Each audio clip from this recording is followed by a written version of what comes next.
Gentleman is recognized for 5 minutes. Thank you. So this is what change looks like. If he were here, Mr. Speaker, in this time of momentous national distress, I would remind the President of the United States that he is not the leader of a party or an ideology. He is the leader of our country, one founded not to emulate others, but to inspire the world. As families lose their jobs, their homes, and their dreams for their children, as our troops fight and sacrifice in foreign fields for our liberty and security, President Obama's obsessive-compulsive pursuit of an abominable government takeover of health care has defied the public's objections, despoiled this, the people's house, and further alienated Americans from their representative government. As President Obama's campaign mantra of hope and change has degenerated into tax and hate, reputable surveys prior to this vote report the public overwhelmingly thinks that the U.S. government is broken. Only 21% of the public thinks it is being governed with its consent. Only 26% of the public trusts the federal government most of the time or always. 56% of Americans think the federal government has become so large and powerful that it poses an immediate threat to the rights and freedom of ordinary citizens. 70% believe the government and big business typically work together in ways that hurt consumers and investors.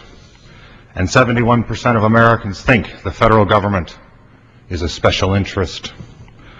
In the wake of this healthcare debate's despicable, dysfunctional process and product, it is clear the most dangerous special interest is big government, and President Obama is its lobbyist.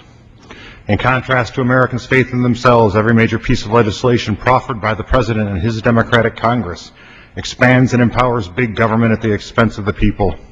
Possessed of a smug, cynical, patronizing view of Americans as dependents desiring state benefits, this arrogant administration and its enablers have defied the American people and bipartisan opposition in Congress to unilaterally jam through a $1 trillion government takeover of health care. Why? For so many Americans, the answer is that this President and his Democratic Congress think they are smarter than you, want to run your life, and want to make government your ruler, not your servant. Such hubris threatens not only our health care system, it tears the social fabric and political contract of our nation. Instead of working for a more perfect union, the President's ideological obstinacy exacerbated the disorder and divisions within our nation and wrought a crisis of consent, one that put America's exceptional experiment in human freedom and self-government on the precipice of implosion. To do so, the President has the power, but not the right. Thus, he has merely scored a Pyrrhic victory over the American people. Ultimately, his government-run medicine scheme will be repealed and replaced with free market, patient-centered wellness, because America's strength and salvation remains her free people, not a person.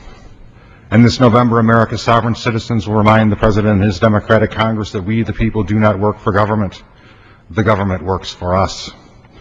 No, the President and his Democratic Congress will not break us beneath big government.